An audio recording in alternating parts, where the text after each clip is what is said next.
Assalamualaikum, jumpa lagi teman. Kali ini saya akan bawain kisah Pesugihan Tanpa Tumbal Sate Gaga yang ditulis oleh Ipen Alzikro ya. Buat teman-teman yang pengen tahu karya-karya dari Bang Ipen, teman-teman bisa follow ya di akun Facebooknya. Dan ini dia selengkapnya. Tapi sebelum kita masuk ke selengkapnya, kita berdoa dulu ya.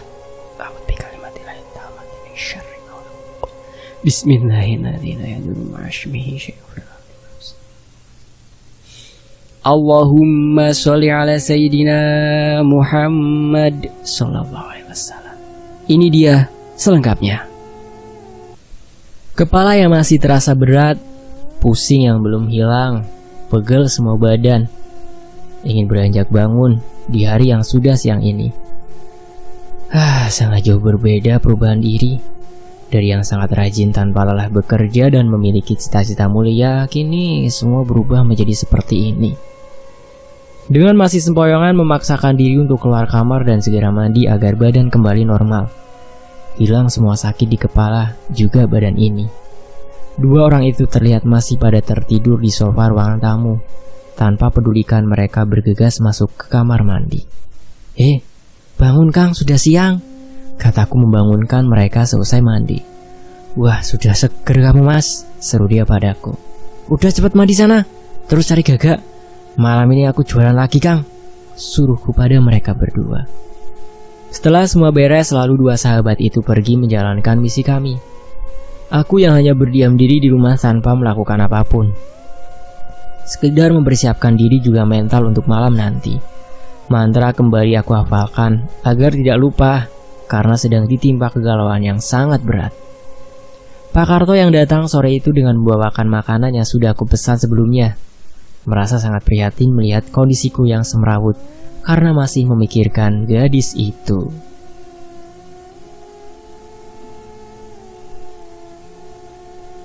Yang jelas bukan gadis ya, udah jadi milik orang.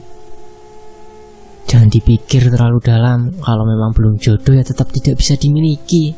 Masih banyak di dunia ini wanita yang lebih cantik, kata Pak Karto memberi nasihat. Jenengan iku Pak, nggak tahu Pak yang saya rasakan Pak. Pokoknya aku tetap harus bisa merebut dia dari suaminya, walau harus pakai cara apapun, ucapku dengan nada emosi. Walah bocah, dulu juga aku mengalami. Sudah tenang saja, besok aku ajak cari yang bening. Ya, Pak Kar memberiku semangat.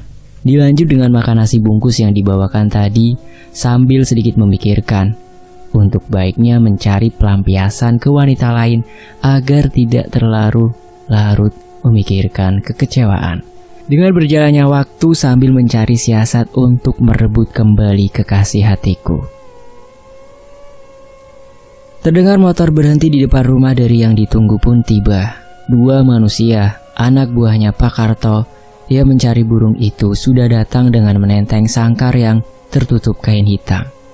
Senyum sumringah terlihat di kedua wajah yang baru datang itu, menandakan keberhasilan mereka mencari barang yang dimaksud.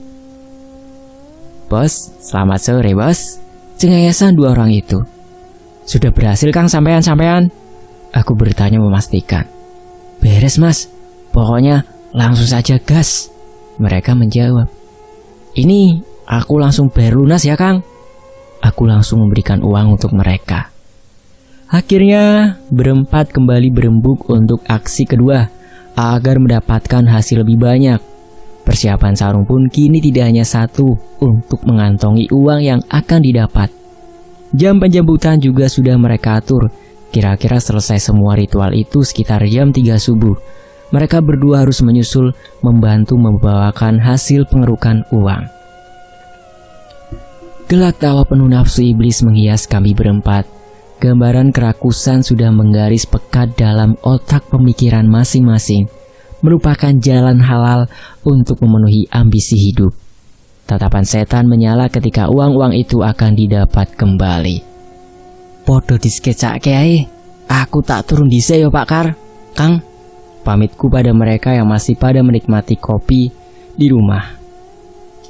Iya Bams, Biar nonton TV saja aku, jawab Bakarto. Sambil menunggu tengah malam aku tidur agar nanti tidak ngantuk ketika melakukan ritual penjualan sate. Pas pertengahan malam aku terbangun dengan keadaan rumah sudah sepi. Mereka bertiga sudah pada pulang. Kini hanya aku sendiri dan bersiap-siap menuju gunung. Sangkar berisikan gagak itu aku bawa menyusuri hutan. Roaknya kadang berbunyi mengejutkan. Sarung yang jumlahnya 5 biji, dupa, juga kembang 7 rupa, juga tidak lupa aku membawanya. Kabut juga gerimis, kecil, menghias alam nan angker ini. Hanya itu bukan halangan untukku menjalankan keinginan hati. Desiran darah terkadang terasa mengalir, bergidik meremang, bulu kuduk saat beberapa interaksi makhluk-makhluk mulai menjahiliku. Setelah sampai di lokasi pas tepat di area yang seharusnya buatku berjualan, sosok hitam itu sudah bertengger. Mata merahnya menatap tajam ke arahku. Taringnya yang mengerikan itu terlihat jelas memutih. Ngapain genderuwo itu sudah ada di situ? Hatiku bertanya. Dengan berpura-pura tidak melihatnya, aku datangi saja tempat itu. Tepat kami kini berdiri bersebelahan. Terlihat jelas rambutnya yang hitam tumbuh di permukaan kulit kasarnya. Cakarnya panjang sangat menakutkan. Setiap gerakku, dia perhatikan. Bahkan berkali-kali kami saling bertatap muka yang membuat selalu merinding saat itu. Dengan cara aku berpura-pura tidak melihatnya, semoga menjadi cara yang aman dan suksesnya ritualku. Kutuntun hati ini mengumpat ketika takut agar jangan sampai berdoa atau beristighfar. Kalau sampai itu terjadi, maka akan gagal penjualanku. Dupa sudah aku pasang di berbagai sisi. Bunga juga aku tebarkan ke seluruh area. Sebelum memotong gagak, tidak lupa pakaian yang aku kenakan semua sudah terlepas dari tubuh ini. Rapalan mantra dan mangkok untuk menampung darah sudah aku persiapkan. Ketika hendak membuka sangkar itu, baru teringat jika bara perapian belum aku nyalakan. Buru-buru aku nyalakan, melakukan dengan yang awal sama persis. Setelah menyembelih gagak juga menampung darahnya, baru memotong kecil-kecil terus menusuknya menjadi sate, melumuri dengan darah sambil membacakan mantra, dipungkasi dengan membakar sate-sate hitam itu. Berikan makanan itu, maka akan aku kabulkan permintaanmu. Makhluk genderuwo itu yang sedari tadi memang sudah menunggu. Setelah 5 tusuk sate aku berikan, mulailah uang itu bermunculan dari peti kayu. Namun datang lagi sosok yang sama jenisnya. Hanya ini lebih menyeramkan. Sangat tinggi dengan juntayan tangannya hampir sampai ke tanah. Taring terlihat ada 8 biji jumlahnya. Sangat membuat mata ini ngeri memandangnya. Andai tangan itu mencengkeramku, pasti akan sangat mudah tubuh kecilku digenggam dengan jemarinya. Suara beratnya berucap, kekayaanmu akan melimpah jika kau memberikan itu semua padaku. Aku hanya sibuk membakar sate dan menyaksikan genderuwo yang awal menunggu itu pelan-pelan menjauh pergi. Seakan takut dengan kehadiran makhluk yang jauh lebih besar. Semua sate-sate itu aku berikan. Hanya dengan sekali telan, semua lenyap tanpa sisa. Setiap purnama penuh, datanglah kemari. Bawakan makanan ini untukku, maka duniamu akan berlimpah. Kau anak manusia, siapa namamu? Suara besarnya menggelegar bertanya. Saya Bambang, Bah. Jawabku dengan badan yang bergetar ketakutan. Setiap bulan purnama jangan sekali-kali kau jual makanan kecocongok itu. Harus menunggu datang, atau kamu yang akan jadi santapanku. Ancamnya yang membuat sendi-sendi terasa lemas tanpa daya. Iya Mbah, saya akan memberikan hanya untuk Mbah saja, gagapku menjawabnya. Lalu dia menuju ke arah kotak kayu itu yang mengeluarkan uang jauh lebih banyak dan keluar bagai semburan air uang yang memancar tanpa henti. Tanpa mempedulikan makhluk raksasa itu lagi, mulai aku masukkan uang menjejali sarung-sarungku. Sampai padat uang aku masukkan. Aku tekan-tekan, aku injak-injak, biar semakin banyak yang bisa aku bawa. Namun limpahan uang-uang itu terus keluar, hampir memenuhi area di sekitarku. Aku mengumpulkan uang itu tanpa tampungan lagi, sampai datanglah mereka berdua menyusulku. Dengan mata terbelalak menyaksikan uang yang berhamburan itu, membuat keduanya mematung terkejut.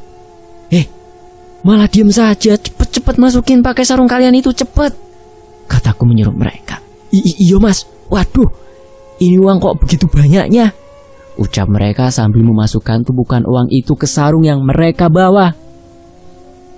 Karena memang tidak ada tempat lagi, juga merasa sudah sangat banyak, kami bertiga memutuskan pulang dengan membawa 7 sarung berisi uang itu, membiarkan banyaknya uang yang ditinggal hilang lagi secara gaib. Sesampainya di rumah, aku mengambilkan uang itu ke dalam kamar yang khusus aku keramatkan. Disitulah kami bertiga mulai menata uang-uang itu, lalu memasukkan ke dalam lemari besar yang aku khususkan sebagai tempat menimbun kekayaan. Tidak bisa dihitung seberapa jumlahnya. Membereskan itu semua dari pagi hari sampai sudah mau sore. Sementara dari sebelum subuh kami bertiga menyusun lembaran-lembaran itu. 7 sarung itu lalu aku lipat dan meletakkan di salah satu meja dalam kamar. Sarung-sarungnya sampean itu Kang, sudah jadi barang yang aku anggap keramat. Jadi aku maharkan ya, satunya senilai 10 juta ya, gimana? Aku berkata kepada mereka semua. Weh, iya mas, siap aku, naik 10 juta. Sumringah mereka mendengar itu. Lalu uang 20 juta aku kasih untuk mereka, dengan satu orang 10 juta untuk harga sarung bekas mereka. Dengan keberhasilan ritual kedua menghasilkan uang yang jauh berlipat-lipat banyaknya, kini semakin tidak mampu lagi terhitung seberapa kekayaan yang dimiliki Bams. Sunggingan senyum kepuasan terlihat mengembang, menoreh kesombongan yang tanpa menuai usai. Kepulangan 2 sahabatku, lalu aku lanjutkan untuk ke rumahnya Pak Karto, memberikan bonus uang, juga berencana sekalian keluar untuk membeli sebuah mobil. Berkendara dengan motor terkadang kepanasan juga kehujanan, membuat ingin memiliki mobil untuk tunggangan dan pelengkap rumah. Wih, jadi kamu mau cari mobil? Semakin gagah saja kamu Bams, Pak Karto memuji. Ya rencananya Pak, udah capek pakai motor terus, bikin kembung, aku menjawab sambil memberikan bonus uang itu. Lah ini apa Bams? Tanya Pak Karto. Itu bagian jenengan Pak. Sudah, saya permisi, mau lihat-lihat showroom mobil, pamitku sambil memberikan bonus 10 juta untuk Pak Karto. Sore itu hanya keliling saja, belum menemukan dealer yang cocok, sampai hari menjelang malam. Karena perut juga sudah merasa lapar, di sebuah warung motor ini aku berhentikan untuk membeli makan. Duduk di meja dengan menunggu hidangan pelayan. Dari sudut sana terlihat wanita yang tengah menatapku, seakan malu-malu mencuri pandang. Pesan apa mas? Pelayan warung itu bertanya. Nasi rendang pakai perkedel, minumnya es teh manis. Aku memesan. Siap mas, ditunggu ya, jawab pelayan. Mas tunggu, kataku ke pelayan itu. Iya mas, ia bertanya. Bilang sama mbak yang duduk di sana untuk gabung sama saya, suruhku. Pelayan itu lalu bergerak menghampiri wanita sambil memberitahukan apa yang aku maksud. Gadis itu lalu memandang ke arahku sambil tersenyum. Hanya dengan menganggukkan kepala memberitahunya kalau aku memanggil, menjadi kode untuknya. Langkah kecilnya mulai mendekat. Dengan anggun ia melangkah. Tubuh terbalut pakaian seksi itu kini berdiri di sampingku. Silakan duduk, gabung saya saja. Aku mempersilahkan. Iya mas, jawabnya sambil tersipu malu. Mau pesan apa mbak? Silakan pesan saja, ucapku basa-basi. Udah pesan kok mas, nunggu datang saja pesanannya. Wanita itu menjawab masih dengan muka memerah karena malu. "Oh iya, siapa namanya?" tanyaku sambil mengulurkan tangan untuk berkenalan. "Surti, Mas," jawabnya sambil menjabat tanganku. "Surti? Kayak lagu Jamrud ya? Hehe, aku Bams," kataku sambil memegang tangannya. Lalu perbincangan itu tertunda karena menu pesanan kami sudah datang. Makan malam ditemani seorang gadis cantik membuat lupa akan luka yang ditorehkan oleh Nurhayati. Wajah Surti mampu menjadi peredam nyeri dalam dada ini. Usai makan, kami lanjutkan dengan ngobrol panjang lebar sampai menemukan kesepakatan untuk menikmati malam ini di rumahku. Dengan berboncengan, aku lajukan motor menuju rumah. Tangan mungil merangkulkan mesra ke sisi pinggangku. Kami menikmati dengan mengobrol selama perjalanan. Sesampainya di rumah, "Ini rumah Mas Bams?" tanya Surti. "Iya, ini rumah saya, Dek. Ayo masuk," ajakku. "Mas tinggal sama siapa?" Pertanyaannya keluar lagi ingin tahu. "Saya tinggal sendiri, Dek. Sepi rumah ini," aku berkata sambil membuka pintu. "Rumah semewah dan sebesar ini sendirian ya? Pantas saja sepi, Mas. Memang Mas Bams belum berkeluarga?" pancingan tanya seorang gadis. "Ya belum lah, baru juga ketemu jodoh," aku balas pancingan itu. "Hah, siapa Mas?" tanya Solugu. "Dek Surti lah, siapa lagi?" kataku yang membuatnya tersipu. Kami berdua hanya mengobrol sambil saling bercerita, menikmati kopi juga cemilan. Hingga waktu sudah menunjukkan pukul 10 malam, menandakan jika gadis ini harus segera pulang ke rumahnya. Mengantarnya dia sampai di rumah yang sebelumnya aku terlebih dahulu meminta nomor handphone untuk hubungan selanjutnya. Uang 5 lembar 100 ribuan juga aku kasih buat dia karena sudah mau menemani ngobrol. Padahal tujuannya hanya untuk mendapatkan simpati dari gadis ini. Pagi itu, aku terbangun langsung bergegas membeli mobil yang ditemani oleh Surti. Selain itu juga, kami singgah di mall untuk membelikannya beberapa baju, juga perhiasan. Mengambil hatinya sangat mudah. Jauh berbeda di mana aku harus menyimpan perasaan tak terutarakan pada gadis anak tetanggaku itu. "Mas, kok melamun?" Surti mengejutkanku. Enggak dek, cuma berpikir soal bisnis mas saja," aku menjawab asal. Oh iya, emang bisnis mas Bams apa sih?" gadis itu bertanya. Bisnis tambang dek." Iya, tambang di luar kota sana," kataku. Tambang batu bara mas?" tanyanya itu tanpa ada henti untuk ingin tahu. Oh dek, batu bara di luar kota," kataku. Dan entah dari sejak kapan perasaan gadis ini makin berani untuk lebih intim. Menggandeng tanganku ketika berjalan memutari mall, sampai terdengar telepon masuk dari dealer mobil kalau sore ini mobil akan diantar ke rumah. Lalu aku ajak Surti pulang ke rumah sambil menunggu mobil pesananku sampai. Selain itu, entah ini cinta atau bukan, yang jelas Surti mulai jatuh dalam pelukku, mempercayai cerita yang aku buat. Bahkan dia juga terlihat sangat ingin hubungan ini berlanjut di tahap yang lebih serius. Dengan duduk di teras rumah tanpa aku suruh, dia membuatkan aku kopi dan duduk di sebelahku sambil berkata, "Mas, terima kasih ya." Suara itu lembut terdengar. Terima kasih buat apa, Dek?" ucapku. "Buat ini. Sudah beliin Surti baju, perhiasan, juga baik sama aku, bikin aku jatuh cinta. Pengakuannya padaku." "Ya sama-sama dek. Mas lakuin itu semua karena cinta sama adik," kataku. Cara aku menutupi tabiat yang sesungguhnya hanya menjadikan dia tempat pelarian juga sebagai pengisi hari dalam hidupku agar tidak sepi lagi. Bulan malam ini masih belum sempurna untuk penuh, masih ada 2 hari lagi. Bulan di atas sana memerah menjadi purnama. Namun semua sudah aku persiapkan untuk ritual di malam purnama nanti. Gagak, arang, dupa, semua sudah ada dipersiapkan di rumah 2 sahabatku. Malam itu aku berpamitan dengan Surti kalau hendak keluar kota meninjau bisnis di sana, yang sebenarnya rumahku jadikan tempat rundingan untuk kami bertiga. Karena Pak Karto malam itu tidak bisa hadir dikarenakan sakit demam. Semua sudah beres kan, Kang? 2 hari lagi aku berangkat," aku bertanya sembari memberitahu lagi. Sudah aman bos, tinggal berangkat saja. Semua sudah disediakan, komplit. Anak buah Pak Karto menjawab. Iya Kang, kalau sudah beres santai saja. Ayo berangkat karaoke, ajakku ke mereka berdua. Kami bertiga dengan menaiki mobil baru yang harganya 2 miliar meluncur ke sebuah tempat karaoke. Memesan room VIP, juga 4 wanita bohai pemandu lagu. Tidak lupa juga memesan beberapa makanan, juga minuman beralkohol agar semakin hot bernyanyi dan bergoyang.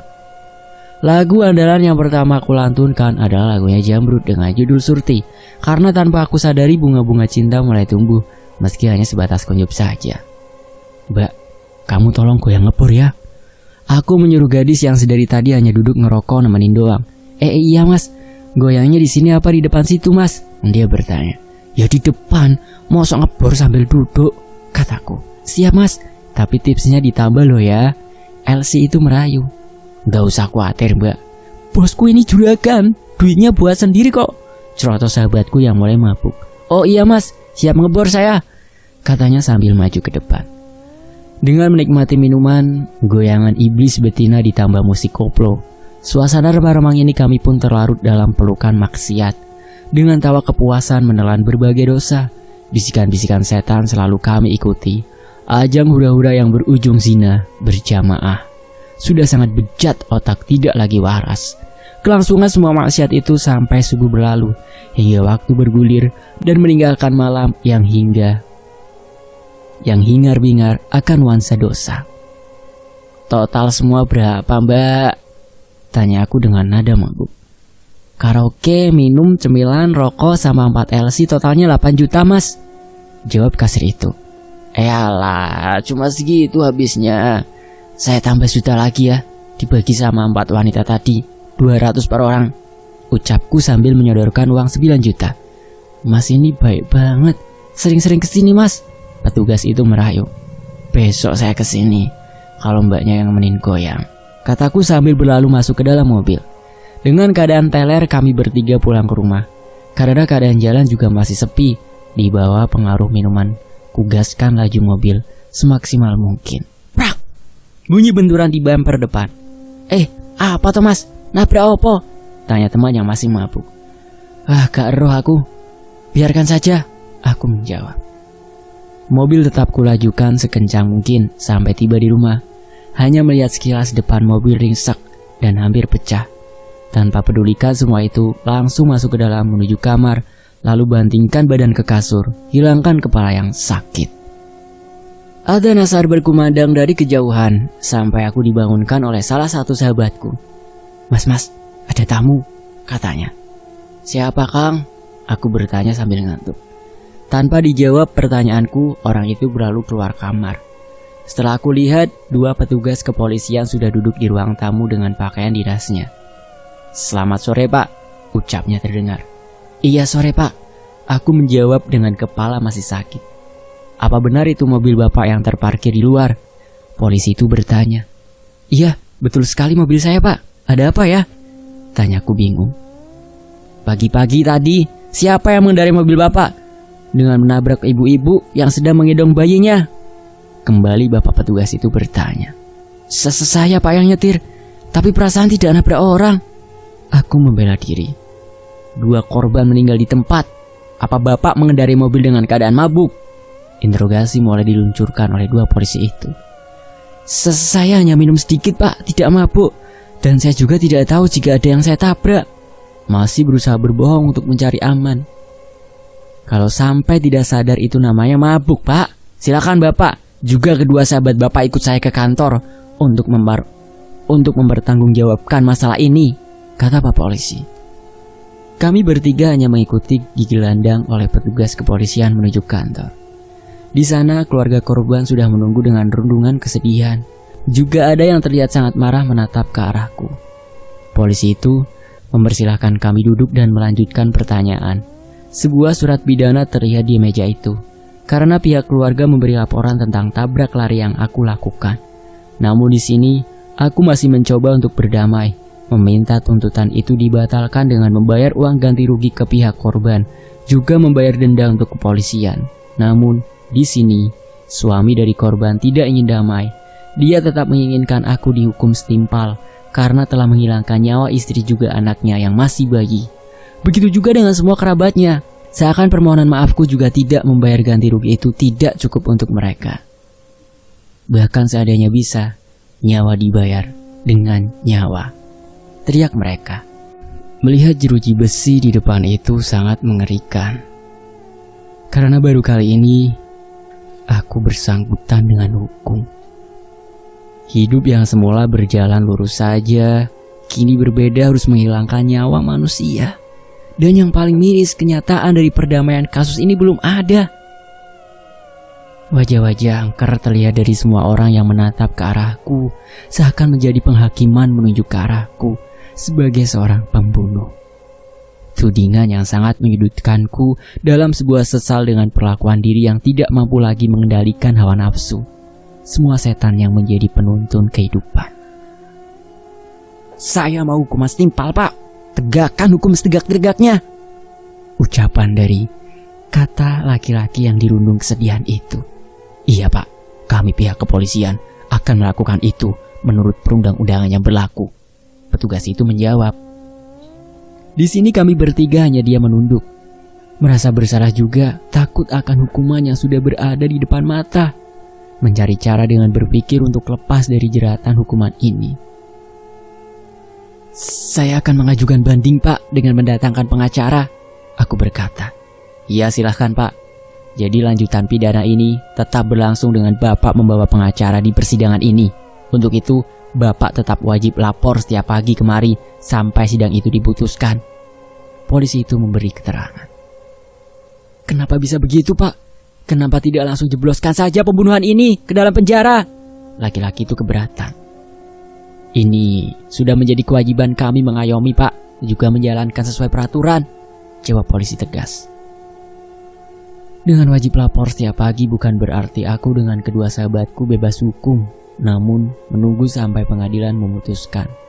Tidak ada manusia di negara ini yang bebas dari hukum yang berlaku. Malam itu juga kami pulang. Dengan keresahan, akhirnya aku menyuruh mereka berdua untuk mencari pengacara terhebat di kota. Meskipun harus membayar mahal, asal bebas dari penjara. Sambil menunggu kabar kedua sahabatku, aku hanya berdiam diri di rumah, menelpon Surti untuk bertanya kabar juga, memulai obrolan dengan bumbu kebohongan untuk sedikit menghibur Gunda. Keesokan harinya, seorang pengacara datang ke rumah, memperkenalkan diri juga siap membantu di persidangan nanti. Jadi begitu ceritanya, Mbak, kataku pada lawyer wanita itu. Itu bisa saya atur nanti dengan membayar uang suap ke jaksa juga ke kepolisian, Mas. Ia berkata meyakinkan. Atur saja sebagaimana asal saya terbebas dari hukum. Soal uang jangan khawatir, Mbak, ibuku berkata. Siap, Mas Bams. Akan saya segera kirim surat naik banding ke pengadilan pusat, juga nego untuk kasus ini. Nanti saya akan hubungi, Mas. Wanita itu berkata sambil berpamitan. Sebelum itu kami sudah saling berkenalan dan menyepakati harga untuk jasanya. Uang lain harus aku siapkan agar bisa menyuap abdi negara. Cara busuk kami sepakati hanya untuk mencapai kebebasan. Sesungguhnya masih sangat miris dengan penegakan hukum yang masih jauh dari kata keadilan. Kang, bawa ke sini. Gagak juga barang lain. Malam ini aku berangkat, kataku menyuruh anak buah Pak Karto melalui telepon. Karena malam ini bulan purnama penuh dan sudah menjadi peraturan perjanjianku pada genderuwo penunggu gunung untuk mempersembahkan makanannya. Kesepakatan yang aku suka karena mendatangkan harta kekayaan untukku. Kembali bersemedi di kamar itu, sambil kembali menyiapkan 7 sarung itu, merapal kembali mantra. Juga tidak lupa aku buka lemari yang penuh akan tumpukan uang yang sangat banyak itu. Senyum setan tersungging dalam wajahku yang tidak pernah merasakan kepuasan. Singkat cerita, malam ini kembali ritual aku lakukan dengan cara yang sama. Dupa, juga bunga, sudah aku tanam juga sebar. Perapian mulai aku buat, namun saat mau melepaskan semua baju, sebuah tangan keriput dengan kuku panjang hitam mencekek leherku. Anak setan, beri aku sate itu. Nenek dengan tubuh besar dipenuhi bisul itu berkata, Aku berteriak meronta, mencoba melepaskan cekikan tangannya yang mulai mengangkat tubuhku. Lalu sosok itu melemparku ke tanah. "Berikan aku makanan itu," katanya terdengar. "Kamu yang setan. Belum juga aku buat sate sudah main cekek saja." Aku menjawab dengan nafas yang masih ngos-ngosan. "Cepat buatkan aku, sebelum Raja Genderuwo itu datang." Nenek buruk rupa itu berkata, "Aku tidak menjual sate padamu, nenek busuk. Aku hanya menjual pada Raja Genderuwo saja," kataku menantangnya. Lalu sosok itu terbang dan hilang entah kemana di telan gelap malam. Selanjutnya, aku hanya melepaskan pakaian, lalu menyembelih gagak dengan membaca mantra, membakar sate-sate itu dengan melumuri darah sebelumnya. Bergetar keras tanah di sekelilingku, angin berembus kencang dengan beraromakan ubi bakar. Pohon-pohon mulai bergerak, dedaunan berisik tersibak oleh kehadiran raksasa hitam legam itu. "Lekas berikan itu," kata Raja Genderuwo. "Aku hanya mau memberikan sate ini jika kamu mau memberikanku kekayaan juga kesaktian," ucapku memberi persyaratan. "Manusia tamak, tidak cukup dengan apa yang sudah kau dapatkan dariku?" Mulut besarnya berkata dengan liur yang mulai deras menetes. "Mau makanan dariku, maka kabulkan semua permintaanku. Kembali aku jelaskan kemauanku. Kau akan dapatkan itu, lekas beri makanan padaku." Setelah aku memberikan makan, banjiran uang itu kembali terlihat sangat banyak. Dengan sedikit berharap, lalu aku menggandakan sarung-sarung yang ada di tanganku. Kini tidak hanya uang yang aku miliki, tapi aku juga memiliki kesaktian dengan mudah membuat apapun yang aku kendaki. Tentu saja karena sesosok genderuwo kecil diutus untuk masuk ke dalam tubuhku.